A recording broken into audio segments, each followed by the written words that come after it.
Minha falecida avó tem uma frase, né? Que dizia assim, no mundo nada muda. O 8º episódio de The White Lotus trata do auge do pessimismo aqui na visão do autor da série. Diferente de abordagens anteriores em que alguns personagens queridos meio que se davam bem, aqui a ideia é mostrar como o sistema de castas se autorregula o tempo todo. E muito disso se baseia em uma vida onde a aparência vale muito mais do que a vivência. Eu vou falar sobre o episódio final da 3ª temporada de The White Lotus, eu vou amarrar os temas que eu vim discutindo vídeo a vídeo, e infelizmente eu vou amarrar esses temas porque eu queria estar errado, eu não queria me alinhar com essa visão pessimista de mundo do autor, mas eu vou ter que fazer isso. Antes, deixa aquele like, se inscreve no canal, isso me ajuda demais. Fica o aviso que a partir da semana que vem vou começar com a cobertura de The Last of Us, então se você quiser continuar por aqui comigo, recebendo meus vídeos, faz aí os ritos, né, que o YouTube pede, que aí ele vai entender que você gosta aqui do meu canal. O vídeo a seguir está cheio de spoilers, fique por sua conta e risco. E vamos lá ao assunto que te interessa.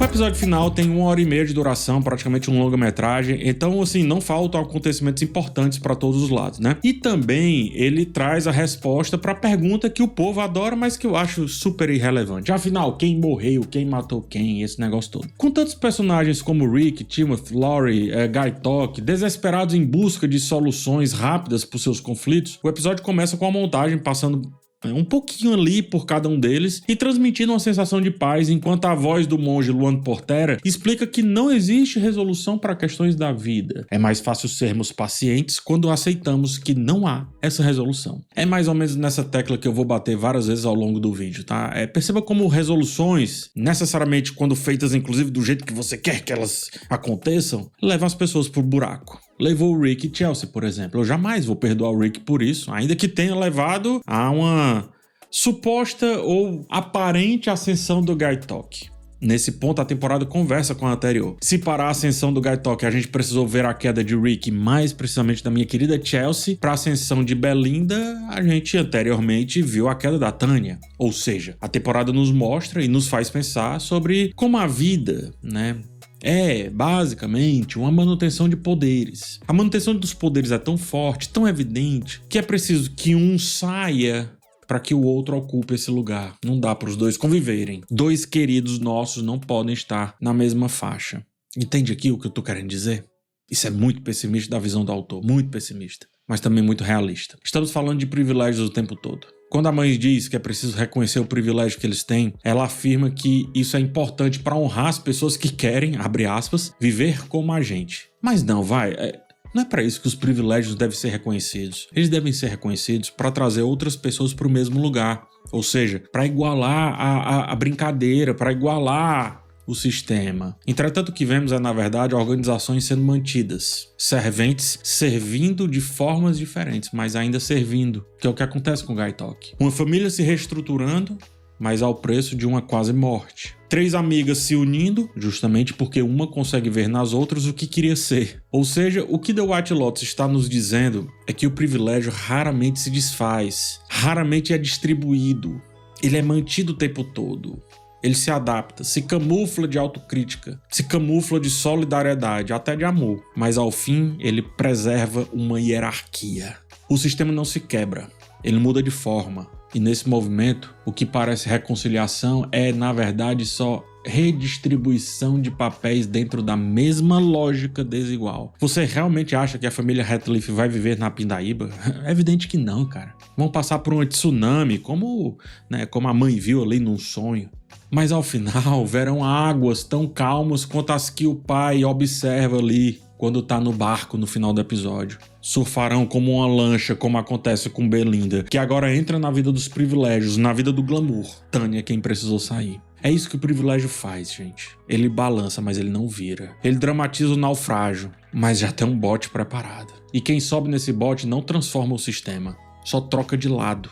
Como agora trocou Belinda, que, por exemplo, deixou lá o Pornichai, de quem antes ela queria aquela sorte, mas agora quem o deixa a própria sorte. O que eu tô querendo dizer aqui, se ainda não ficou claro, é que The White Lotus está criticando também todo aquele ecossistema de aparências que a Tailândia, que aquela Tailândia em específica, ela reitera.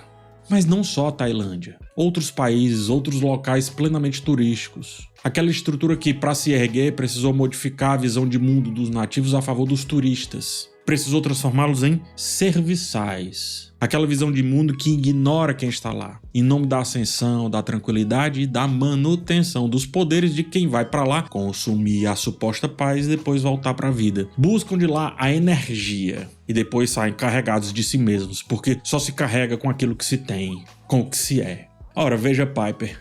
Queria fugir dos privilégios que tinha, mas era tão falso que a mãe já sabia o que ia acontecer, porque a maçã não cai longe da macieira. Ao final, ela já comprava joias de um local que teve joias roubadas, mas que já tinha novas joias lá, prontas para satisfazer os diletos turistas. De que valeria Gaitok entregar aos bandidos, se ao final o status continuaria do mesmo jeito? Entende como o ponto aqui é que a Tailândia, como outros destinos turísticos, é apresentada não como um lugar, mas como uma experiência vendável, como um produto.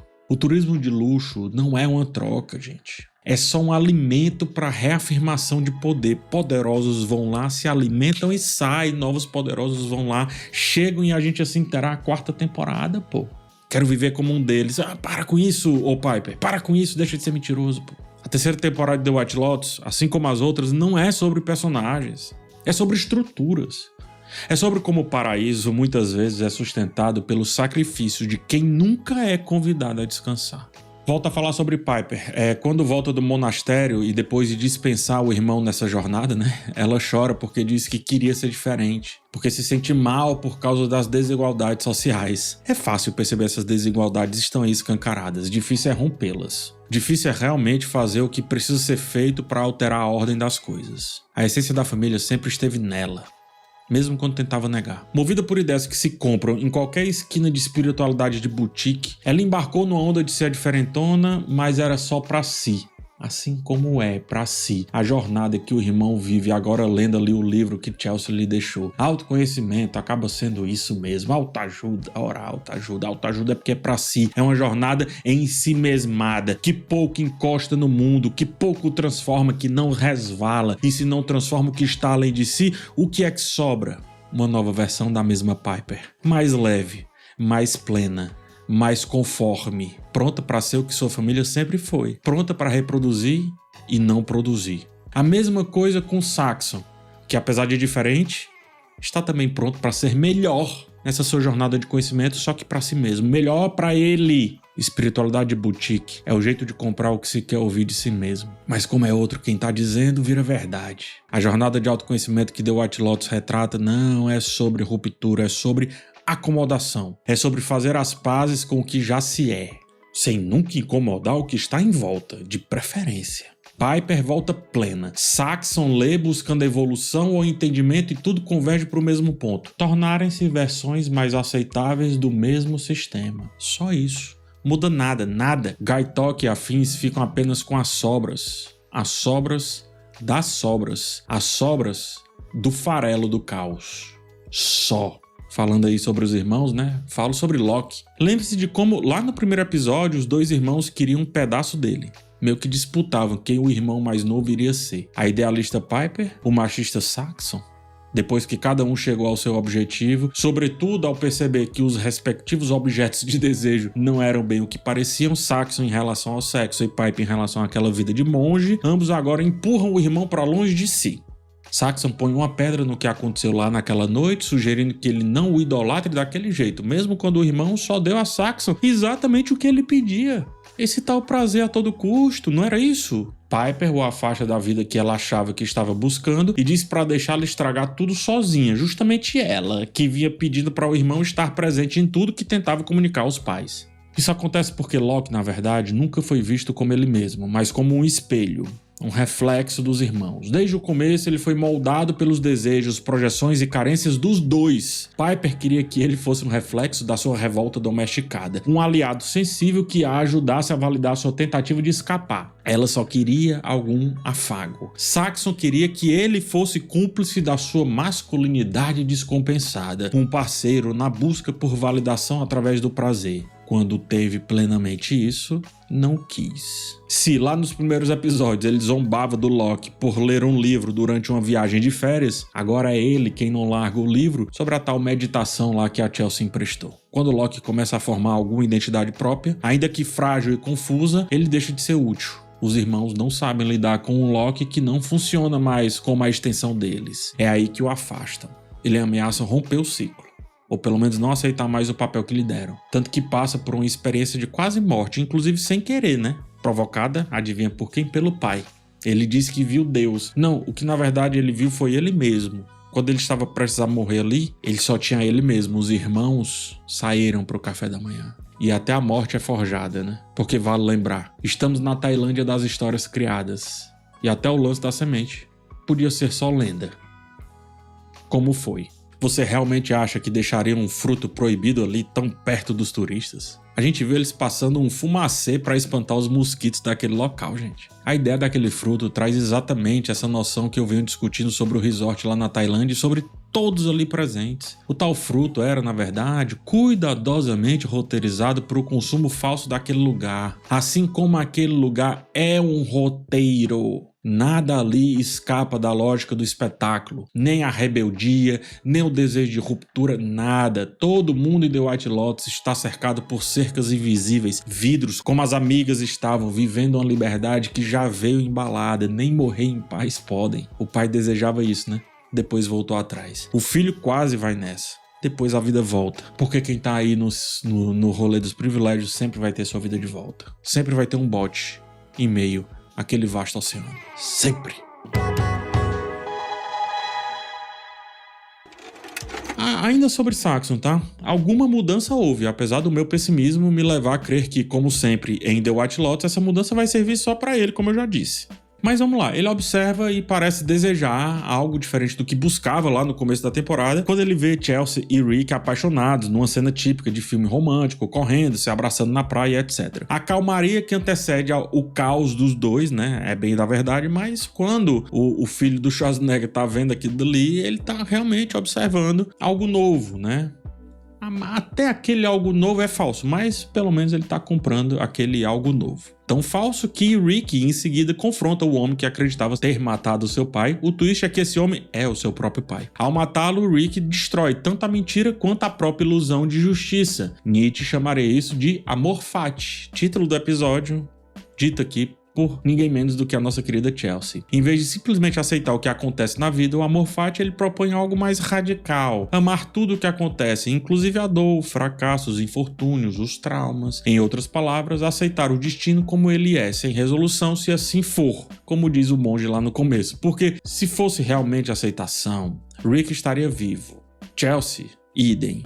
E diferente de antes, Rick ganharia um pai, em vez de perder a si mesmo e o próprio pai. Rick encarna a tragédia de quem busca sentido numa narrativa que já nasceu distorcida. Ao matar o seu próprio pai, aceitando encerrar um ciclo de dor, ele revela o quanto estava preso a um enredo que não escreveu e que por isso mesmo não conseguia aceitar. Se ele aceitasse as dores que assim tinha, permaneceria com o pai. Mas como o próprio Nietzsche diz, né? A gente meio que tem que matar os nossos pais, digo, não no sentido literal, mas deixá-los pra lá pra gente seguir. É o contrário do que a Piper fez, é o contrário do que Rick fez e assim sucessivamente. Piper também não queria aceitar o roteiro que escreveram pra ela, percebe? Quando aceita, as coisas se ajustam, ganha joias. Os dois aqui são colocados em contrassenso, mas levam pro mesmo caminho, um pelo óbvio, o outro pelo contraste. Não aceitar levou Rick pro buraco, enquanto aceitar levou Piper a um horizonte, num barco e etc. Amor fati, nesse caso, não foi aceitação, foi rendição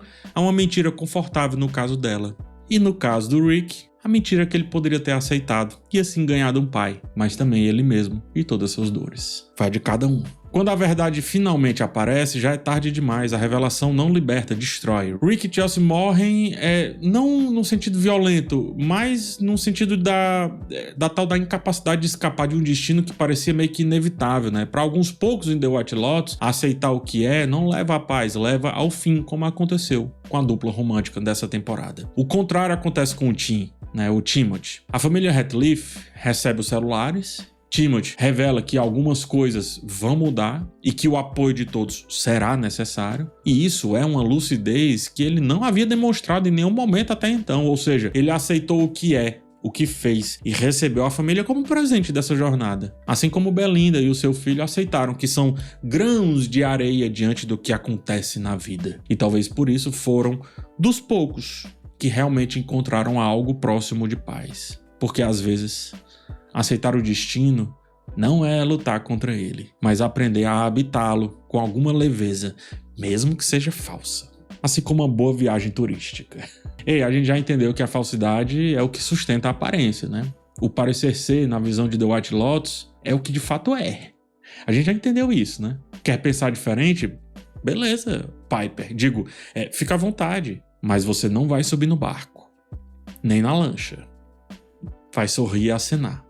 Sorrir e acenar foi o que fez Laurie no final das contas, mas é o que vários de nós fazemos quando nos confrontamos com a vida de verdade. Quando Laurie está com as amigas, seus dilemas ficam mais expostos, ela mesma admite isso, né? Deseja o rosto intacto, ou aparentemente intacto, de Jacqueline, né? Sem tantas marcas do tempo, e também inveja a aparente plenitude de Kate, que parece ter vivido tudo com muito propósito ali, apesar de alguns pesares e de algumas opiniões bizarras, etc. Mas Laurie não tem nenhuma coisa nem outra, sente-se incompleta, segundo ela mesma, sente-se remendada, tentando se convencer de que ser diferente é o mesmo que ser autêntica. Pelo menos era isso que ela buscava, mas assim como os quartos que a separam, a gente vê apenas vidros, tanto que elas sempre veem a vida das outras, como a gente viu ao longo dessa temporada, elas escutam, elas estão lá mesmo quando estão ausentes. Então naquele cenário não há autenticidade possível entre as três, o que existe ali é uma performance constante, moldada por expectativas e aparências, e quando Laurie se vê entre as duas, veja bem, ela aceita momentaneamente que se completa como se fosse na soma das amigas que ela pudesse encontrar a si mesma em plenitude. Eu já vi isso acontecer assim na minha frente na vida assim 200 vezes assim. Pessoas que eu digo, ei, vocês são amigos mesmo? Não faz nem sentido. Mas são, porque realmente um vê o outro nele, né? Um vê o outro em si. O final dessa temporada mostra o ciclo se fechando. Jacqueline agora no centro, sendo servida pelas amigas, da mesma forma que vimos lá no começo, mas com novos disfarces. No jantar, né? Cenas anteriores, as roupas de todas haviam mudado, sinalizavam um retorno à norma, à contenção. Roupas mais chiques. Laurie, que 2 episódios atrás se despia numa celebração caótica, agora veste a compostura. A jornada que parecia libertadora serviu, a bem da verdade, para reencaixá-las nos papéis de sempre. Assim como vários, né? Estão voltando apenas mais cheios de si. São versões, no caso as 3, são versões diferentes do mesmo padrão, retroalimentando-se em pequenas ilusões de autenticidade, e no fim elas se merecem, porque cada uma tem aquilo que a outra deseja e juntas sustentam a farsa da completude. The White Lotus, especialmente através de Laurie, mas também de vários outros personagens, expõe com muita frieza e muita ironia que muitas dessas jornadas de transformação é só uma atualização estética do mesmo sistema, não há libertação real, porque liberdade de verdade implica em múltiplas possibilidades e múltiplas escolhas, e o que a maioria da gente quer é seguir um caminho já escolhido por alguém. Laurie seguiu esse caminho desde que se aproximou daquelas amizades. O desejo de mudar, de evoluir, de conhecer, tudo isso pode ser facilmente capturado pela lógica que os personagens fingem querer romper, mas na verdade eles retribuem essa lógica. Laurie, ela, em vez de conhecer ali a Tailândia, ficar ali, na verdade ela teve uma péssima experiência, ela nem quer mais aquilo, nem quer falar sobre aquilo. Porque quem vive de voar não quer saber de nadar. E quem vive de nadar vê o voo como um risco grande demais para ser corrido. É melhor ficar aqui. Você sabe o que eu tô falando, muitos querem um manual. Um guia que diga o que fazer, o que sentir, como mudar sem sair do lugar. Por isso compram cursos em cima de cursos. Como Piper, mas também como Locke, que pulava entre um irmão e outro procurando ali um modelo para copiar. Querem uma vitrine que pareça espelho. Como a amizade coreografada daquele trio de mulheres. Uma vitrine, só que de espelhos. Você pensa que vai comprar você mesmo, na verdade você está comprando só um reflexo. Muitos querem o privilégio, custe o que custar, como Belinda e seu filho. Desde o início ficou claro, ela não quer construir um spa, ela quer dinheiro. Não quer prover, quer ser provida e tudo bem, viu? Eu tô só dizendo. No fundo, o que se quer é um livrinho com palavras mansas que aliviem o peso de ser quem se é. Como Saxon se abraçando a uma fé que não o exige tanto. E quando a vida finalmente mostra algo que importa, algo que poderia nos sacudir de verdade, como o Rick teve ali com relação a Chelsea, o instinto é negar, destruir, correr de volta pro mesmo vazio de sempre, que foi o que o Rick fez, porque mudar dói. E ninguém quer doer. Continuamos orbitando os mesmos vazios sempre, sustentando os mesmos pactos de poder, privilégio, de aparências, quer que seja. Só é ruim pra você se você não estiver lá. Se você estiver lá, a autenticidade, ela é produto também. A espiritualidade é performance. A amizade é a transparência da vitrine de uma loja, conforme, repito, de espelhos. Quantas das nossas mudanças são realmente nossas e quantas são apenas uma forma mais sofisticada de continuar sendo o que sempre fomos, mas agora validados para realmente sermos. Realmente a gente precisa viajar tanto para mudar? Ou se a mudança fosse realmente fiel, profunda, real, não bastaria nós mesmos? A verdade é que não. A gente busca para comprar e compra um pouco mais de busca para continuar existindo na falsidade chamada vida. É só isso que é. Em vez de aceitar tudo, o tal do amor fati, e conforme aceitar as coisas da vida, vivê-la, em vez de tentar viver a vida dos outros. A falsidade dessas traquitanas turísticas, espirituais ou do seu próprio amigo que você diz gostar tanto dele.